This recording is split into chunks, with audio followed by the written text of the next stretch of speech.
क्या आप जानते हैं कि बिटकॉइन अमेरिकी बाजार बंद होने पर अक्सर ज्यादा मुनाफा देता है?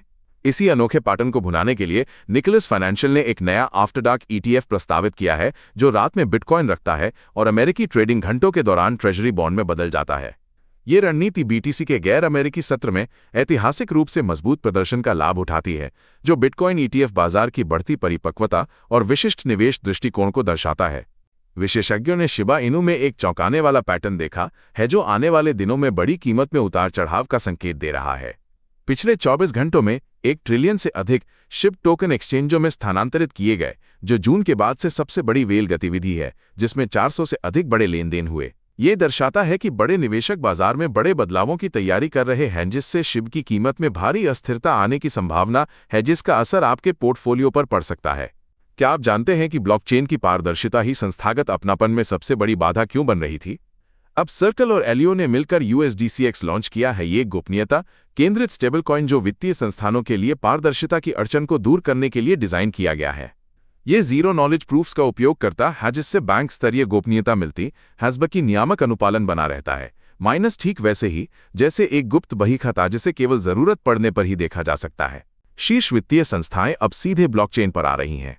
स्टेट स्ट्रीट और गैलेक्सी डिजिटल ने सोलाना पर $200 मिलियन का टोकनाइज्ड लिक्विडिटी फंड लॉन्च करने की घोषणा की है। ये फंड 2026 की शुरुआत में PYUSD स्टेबल कॉइन का उपयोग करके संस्थागत निवेशकों के लिए 24/7 तरलता प्रदान करेगा, जो पारंपरिक वित्त और विकेंद्रीकृत वित्त के एकीकरण को दर्शाता है। सोलाना पर शुरू होकर यह स्टेलर और इथेरियम तक विस्तारित होगा, जिससे सार्वजनिक ब्लॉकचेन का उपयोग संस्थागत नकदी प्रबंधन में बढ़ेगा। ये एक डिजिटल बहीखाते जैसा है जहां हर लेन देन दर्ज होता है और कोई इसे बदल नहीं सकता। कल्पना कीजिए अगर हर स्टेबल कॉइन भुगतान पर सिर्फ 0.1 सेंट का निश्चित शुल्क लगे तो क्या होगा? स्ट्राइप और पैराडाइम ने टेम्पो ब्लॉकचेन का पब्लिक टेस्टनेट लॉन्च किया है, जो कंपनियों को स्टेबल कॉइन भुगतान ऐप बनाने के लिए आमंत्रित कर रहा है। ये प्लेटफॉर्म UBS और क्रॉस रिवर बैंक जैसे बड़े नामों को आकर्षित कर रहा है, जिसका उद्देश्य स्टेबल कॉइन को भुगतान के लिए एक ऑटोमैटिक वेंडिंग मशीन जैसा बनाना है, जिसमें फीस स्थिर और सेटलमेंट अनुमानित हो। कल्पना कीजिए अगर एक बड़ा DeFi प्रोटोकॉल एक नए लेयर 2 नेटवर्क पर सबसे पहले पहुंच जाए तो क्या होगा? आव लैब्स ने मेगेथ पर आव V3 को तैनात करने का प्रस्ताव दिया है, जिसमें BTCB, ET और USDM जैसे कई एसेट का समर्थन और उपयोगकर्ताओं के लिए 30 मिलियन मेगेथ पॉइंट्स का प्रोत्साहन शामिल है। ये कदम आव को तेजी से बढ़ते मेगेथ इकोसिस्टम में एक प्रमुख खिलाड़ी के रूप में स्थापित करने और शुरुआती नेटवर्क गतिविधि को सार्थक प्रोटोकॉल उपयोग में बदलने के लिए महत्वपूर्ण है। क्या आप जानते हैं कि 1 दशक से निष्क्रिय एक इथेरियम वेल वॉलेट अचानक सक्रिय हो गया है और उसने $1 बिलियन के एसेट ट्रांसफर किए हैं? ये हलचल शीर्ष ट्रेडरों द्वारा $425 मिलियन से अधिक के लॉन्ग पोजीशन और बिटमाइन जैसी कंपनियों द्वारा बड़े पैमाने पर ETH जमा करने के साथ मिलकर बाजार में स्मार्ट मनी के विश्वास को दर्शाती है।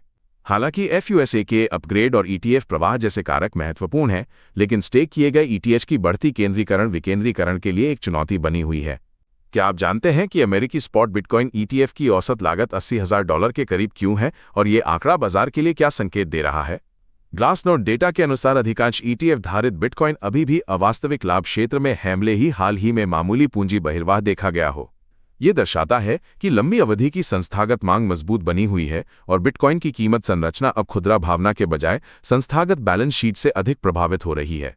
अमेरिकी नियामकों ने एक नया दिशा निर्देश जारी किया है जो पारंपरिक वित्त और डिजिटल संपत्तियों के बीच संबंधों को बदल सकता है। ये दिशानिर्देश बैंकों को जोखिम रहित प्रिंसिपल गतिविधियों के माध्यम से क्रिप्टो लेन देन को संभालने की अनुमति देता है, जिससे रिपल जैसी कंपनियों के लिए राष्ट्रीय बैंक चार्टर प्राप्त करने की राह आसान हो सकती है। यदि रिपल को ये लाइसेंस मिलता है तो एक विश्लेषक के अनुसार XRP की कीमत $50 तक पहुंच सकती है, जो इसे अमेरिकी टोकनाइज्ड वित्त में एक प्रमुख शक्ति बना देगा। पिछले 1 साल में टॉन टोकन ने लगभग 72% का नुकसान झेला है, लेकिन अब इसमें संभावित उलटफेर के संकेत दिख रहे हैं। टोकन ने $1.6025 पर मजबूत समर्थन पाया, जहां बिकवाली का दबाव कम हुआ और खरीदारी बढ़ी, जिससे वॉल्यूम में भी उछाल आया। ये मूल्य कार्रवाई अब उच्च निम्न स्तरों का गठन कर रही है, जो व्यवस्थित खरीद का संकेत है, लेकिन $1.635 से ऊपर का ब्रेकआउट ही इस उलटफेर की पुष्टि करेगा। क्या आप जानते हैं कि सोलाना की कीमत बढ़ने के बावजूद इसके नेटवर्क की नींव कमजोर हो रही है? हाल ही में सोलाना में $638 मिलियन का भारी ETF प्रवाह देखा गया है, जिससे इसकी कीमत $142.23 तक पहुंच गई है। हालांकि इसके वैलिडेटर नोड्स की संख्या में 68% की गिरावट आई है, जिससे विकेंद्रीकरण पर सवाल उठ रहे हैं। अब देखना यह है कि क्या ये संस्थागत पैसा इस संरचनात्मक कमजोरी को दूर कर पाएगा। क्रिप्टो बाजार में एक बड़ा सवाल उठ रहा है, क्या टेदर का 21 के लिए $4 अरब का बिटकॉइन ट्रांसफर सिर्फ एक कस्टडी बदलाव है या कुछ और? दरअसल यह 43,033 BTC का ट्रांसफर 21 की NYSE लिस्टिंग से पहले एस्क्रो से उनकी अपनी कस्टडी में बिटकॉइन को स्थानांतरित करने की एक योजना का हिस्सा है। ये कोई नई बाजार खरीद नहीं है, बल्कि टेदर और बिटफाइनेक्स की बहुमत हिस्सेदारी वाली 21 के लिए एक पूर्व खरीद समझौते के तहत इन्वेंट्री का पुनर्गठन है।